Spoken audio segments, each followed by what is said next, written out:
You're listening to a Mamma Mia podcast.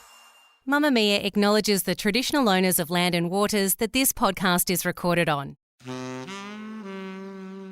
It's the 4th of February, 1964. Once dubbed the worst woman in Sydney, Kate Leigh lies unresponsive in a hospital bed at St Vincent's in Darlinghurst. She suffered a severe stroke just a few days earlier, and she's about to take her final breath. But the twilight years of Kate Leigh's life have not been marked by the debauchery and violence of her heyday. There's no more sly grog, no diamonds and fur, no more cocaine, and no more razor gangs. She was once one of the wealthiest and most powerful underworld figures in the country. But as Kate Leigh slips away at St Vincent's Hospital, the 82-year-old has lost almost everything. From changes to alcohol laws, increased police powers, and a rather unwelcome knock at the door from the taxman, Kate Leigh will die bankrupt and impoverished. But she hadn't quite lost everything. Kate Leigh never moved away from the pocket of East Sydney she once ran, and locals never forgot about their infamous Aunty Kate. Despite her criminal past, ties to violent razor fights and deadly shootouts, some 700 mourners packed out St Peter's Catholic Church in Kate's Surry Hills for her funeral. Among the attendees, Kate's long-time rival, her once ferocious enemy, Tilly Devine. And though it may have seemed the ruthless antics of Kate and Tilly were put to bed, at their prime, they were giants, equal parts revered and feared by those who crossed them.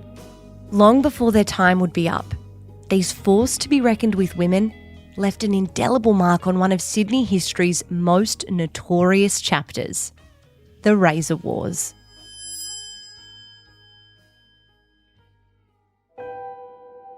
This is True Crime Conversations, a Mamma Mia podcast exploring the world's most notorious crimes by speaking to the people who know the most about them.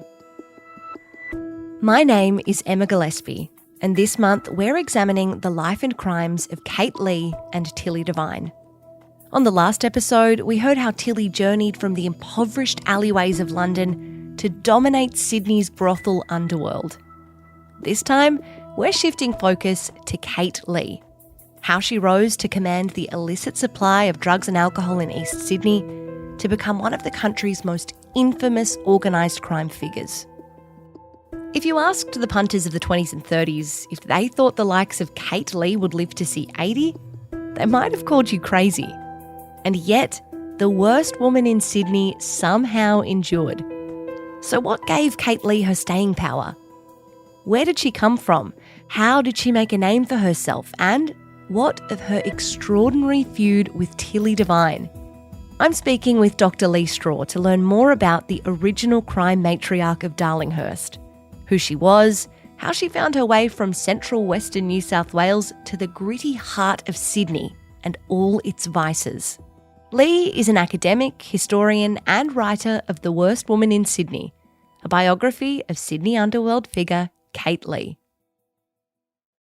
Lee, I'd love to start out by asking about Kate and her early life. Where did she come from and how did she become such an important part of Sydney's underworld through the 20s and 30s?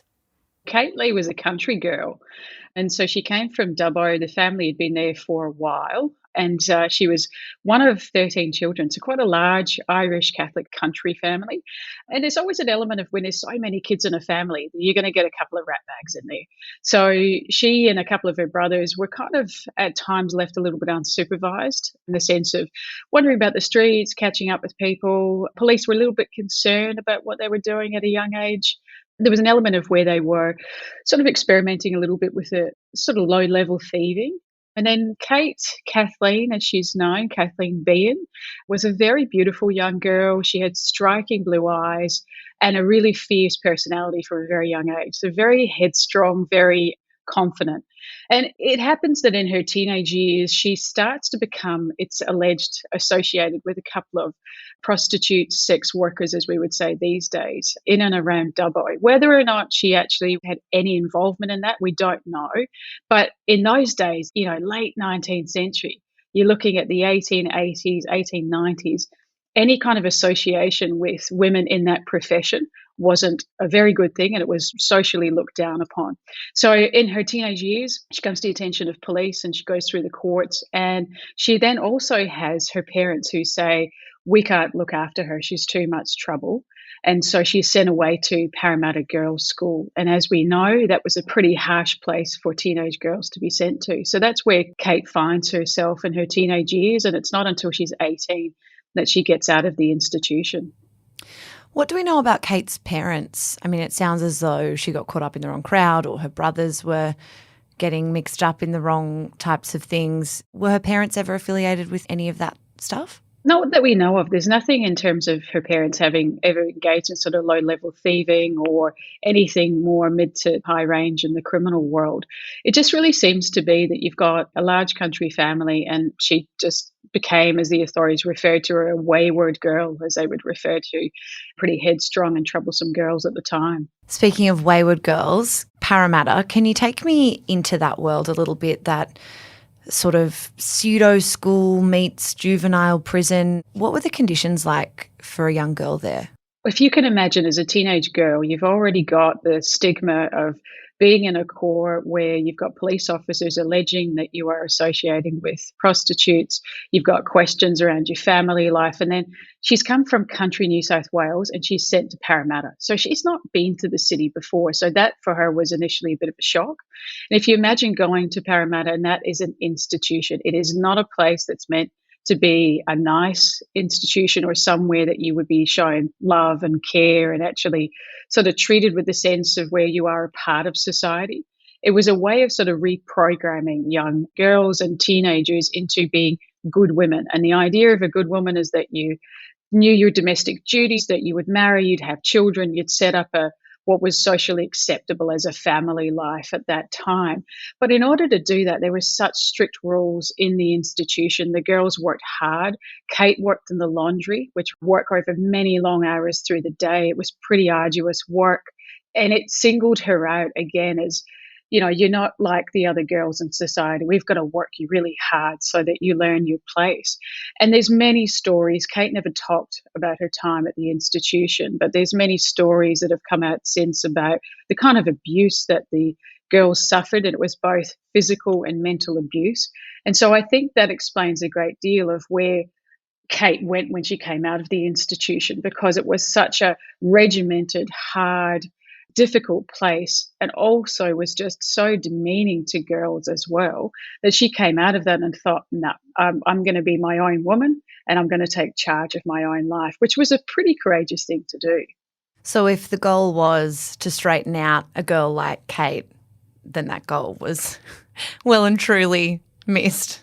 Yeah, it didn't really do it. But, at the same time, it's like, it's not surprising, because if she's being outcast and she's called a wayward girl and she's told that she's not good enough in society and they're going to reprogram her, there's going to be a rebellion against that. You're going to feel like, I'm not going to be who you think I am, or who you want me to be, sorry. I'm not going to be that person. And in fact, she kind of owns the tough young woman. So at the end of her stint at Parramatta, as you've described, she's sort of become more and more headstrong and stubborn and determined to carve out her own future. What comes next for young Kate Leigh?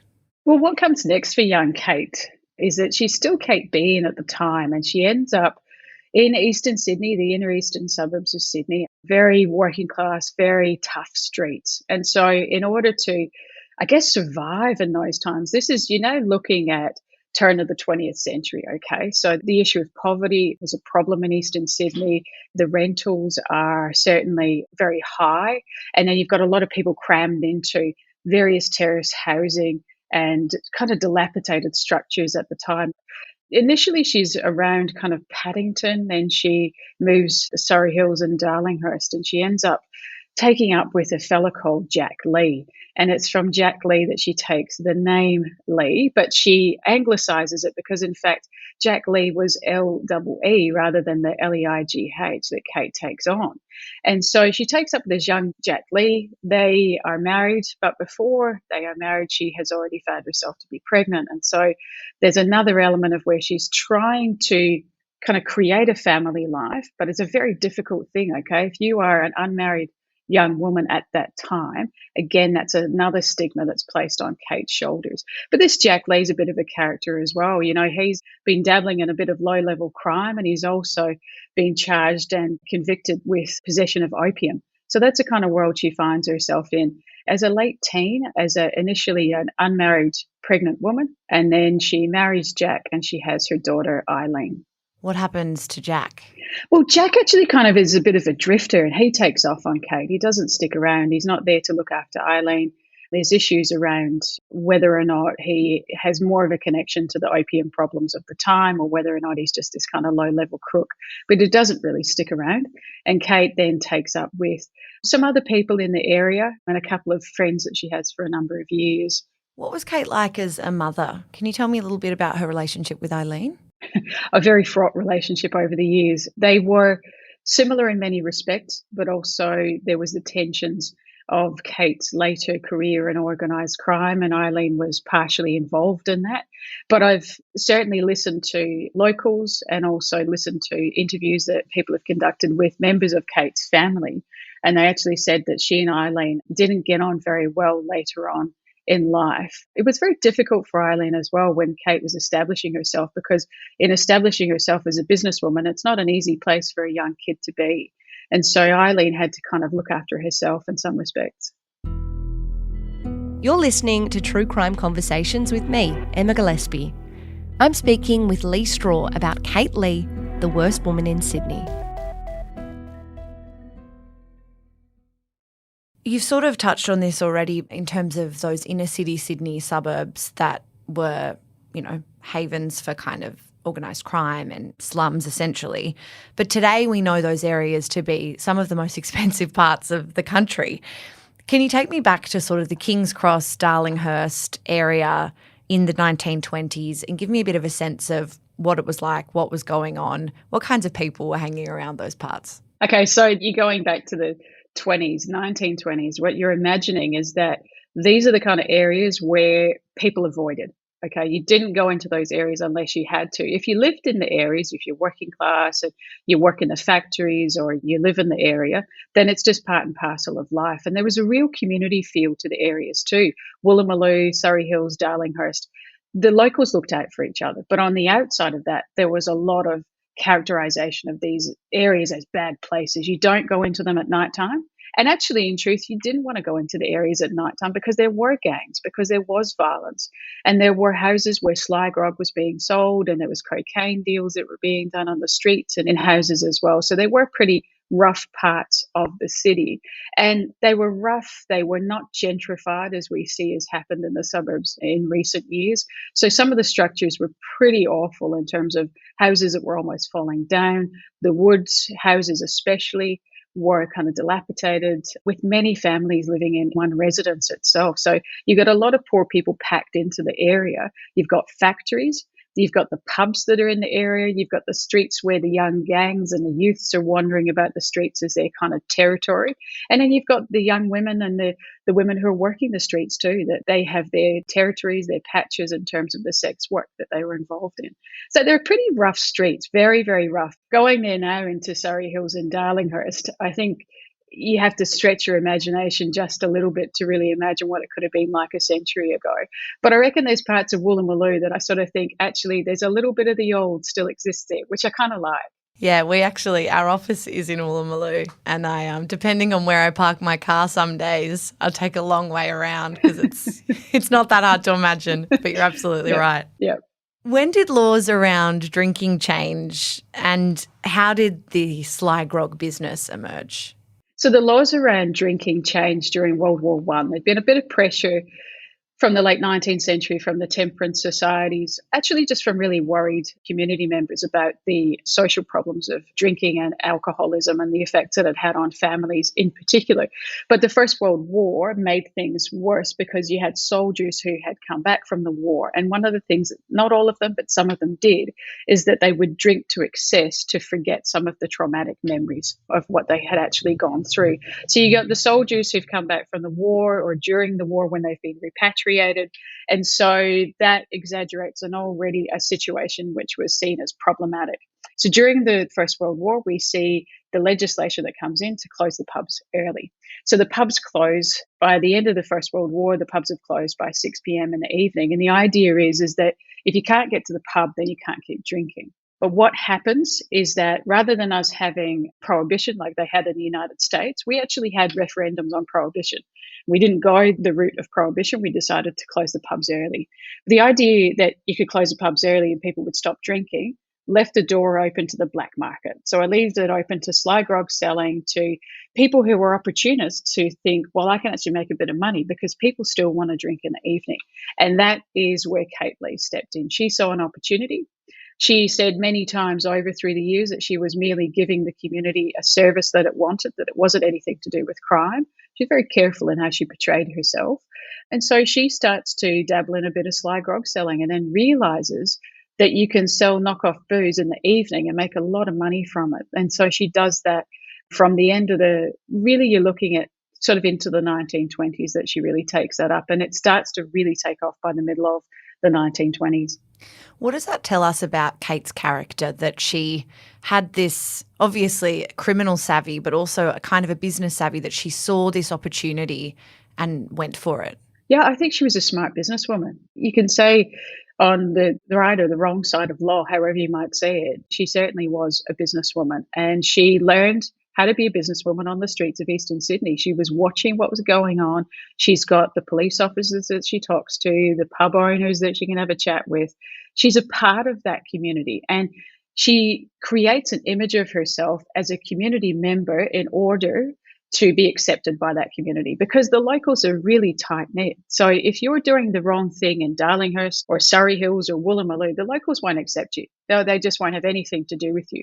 So she markets an image of herself as giving something back to the community. Yeah, it's knockoff booze, and yes, she's charging them way more than they would have to pay in the pub, but she still realises that these are working class people who have been hurt the most by the legislation. And that's the argument in some of the working class communities of the time, is that it was working class people, particularly factory workers and others, who were most discriminated, because the idea is that they had to drink less, that they were drinking too much. But drinking, it was happening across society. So she was making the argument that she was giving back to the working class. Larry Ryder is a journalist and author of Razor, the book that would go on to inspire the 4th season of the critically acclaimed Australian crime drama series Underbelly Razor. Larry says after a stint in jail, Kate realised just how she was going to make it big in East Sydney. She was in jail for giving a false alibi to a fellow who robbed a railway station in inner city. It's where the carriage works are now. And her lover, she lived with him in Frog Hollow in Surry Hills.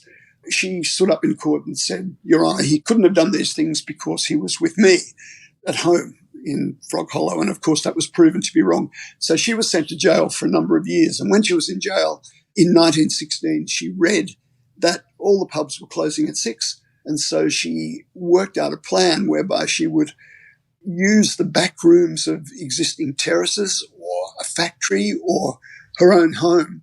And she would go to the breweries and buy wholesale alcohol, deliver it in a horse-drawn carriage to these places, and she would sell it at a markup after 6 o'clock at night. What prominence did a name like Kate Leigh have at that time? Increasing prominence, especially for people who wanted to get a drink after 6. She was known as Mum, and you'd knock on the door and you'd say, Is Mum in? And the fellow who opened the door would say, Yes, Mum's in. That was the password. So in they'd go. And it wasn't only illegal alcohol that she was selling there. She was also selling cocaine, because cocaine had been banned. It was used as a nerve soother, like Beck's or Vincent's APC or something like that, that you could buy over the counter in the chemist. and that was banned as well. So she was selling adulterated cocaine, and she would also fence goods that had been stolen from houses or from the big department stores. She'd sell them to people out of her slag grog shops. So she had a good little operation going that she ran herself, and she had a gang as well, as did Tilly, to keep order and to keep the standover gangs at bay. Because as soon as a criminal entrepreneur started to be successful, you'd have all these gangs coming in saying, look, if you want to continue doing this, you're going to have to pay us money. And the poor person who was running the place couldn't exactly go to the police to complain. So, yeah, Kate was famous. She was a larger-than-life character. She was quite short, but she was very thick-set, and she wore big floppy hats, expensive perfume, rings on every finger, a fur coat in summertime. Tilly did a lot of those things too. But she was a sight to behold. She had a really rough voice and she swore like a trooper. She was rough as can be, but she also had a kind side. A lot of people said good things about her at the time. She was seen as a different person to Tilly. Tilly was never a beloved person in the underworld. She was feared. But Kate, I think people liked her, and she had a kindliness that Tilly didn't have. Did that have anything to do with Tilly being a Brit? No, it was just her nature. She had a hair-trigger temper. She was very pretentious. She believed that she was amazingly beautiful and that she was a class above everybody else, even though, she came from the most impoverished background. But she would carry dogs with her and she would wear the fur coat and all of the rings. She would have her hair done a couple of times a week. She'd wear a lot of makeup, expensive shoes, all of these things. So she didn't look like a down and out. She was one of the most stylish women in Sydney. Trying to get our heads around the idea of prohibition of alcohol, difficult concept for a lot of Aussies to grasp. Thinking back to this 6 p.m. deadline, did the government and law enforcement anticipate the black market that erupted to erupt? How were they anticipating monitoring the use of alcohol after a certain time of day? I don't think they thought about it. I think they thought it would get them votes in 1916 at the state government election, and they just put up policies that they thought were going to be popular in the zeitgeist of the time. And there was a movement to stop the violence in the streets and the public drunkenness and so forth. So he said, all right, we're going to shut the pubs at 6 o'clock. But it was the same with, these criminal entrepreneurs like Tilly and Kate could not have survived without the new laws. They just took advantage of there being no more cocaine readily available. They took advantage of the fact that you couldn't get a drink after 6 o'clock. They realised Australians were going to do that anyway. And the politicians obviously didn't take that into consideration, and Tilly and Kate just took advantage of the situation of the laws, opportunistically made lots of money out of it. The feud between Kate Leigh and Tilly Devine is folklore. But where did it all begin? Why did they hate each other so much? Because they were the two dominant gangsters first, and they were women second. It was so important to them. In a town where there were no shortage of crooks and serious gangsters, they were the numbers 1 and 2. And they were both kind of equal in that. And they loved the notoriety and the fame, and they loved people tipping their hats to them when they walked down the street. It was important to them to dominate each other. And although the criminality that they both involved in didn't really overlap, Tilly being prostitution and Kate being sly grog and drug dealing, there was no sort of competition there. It was just the fact that they were women and each one wanted to dominate the other. Next time on True Crime Conversations, Lee Straw and Larry Ryder tell us how two women at the top, dominating Sydney's organised crime, sly grog and cocaine businesses, turned on each other when the gangsters' new weapon of choice turned the streets of East Sydney blood red as Razorhurst was born. True Crime Conversations is a Mamma Mia podcast produced by Gia Moylan. I'm Emma Gillespie, and I'll be back next week continuing our 4-part series on the razor gangs of East Sydney and the crime queens at the centre of them, Tilly Devine and Kate Leigh.